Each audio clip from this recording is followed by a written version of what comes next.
Hi, this is the OUKITEL C33 and I'll show you how to switch off this device. So just to turn off our phone, we should press and hold the power key button for a few seconds. If you use here the Google Assistant by press and hold the power key button, you could turn off this option.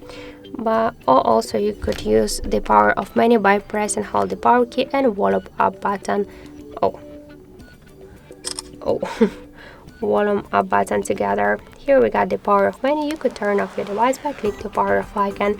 But if you wanna turn off the Google Assistant, you should open the settings, then scroll down to the system, click to the gestures, tap to press and hold power button, turn off the switcher to just turn it off, and now by press and hold the power key you should open the power menu. Just tap the power off icon, wait a couple of seconds, and after that you will see that the screen is dark, and this means that your device is turned off.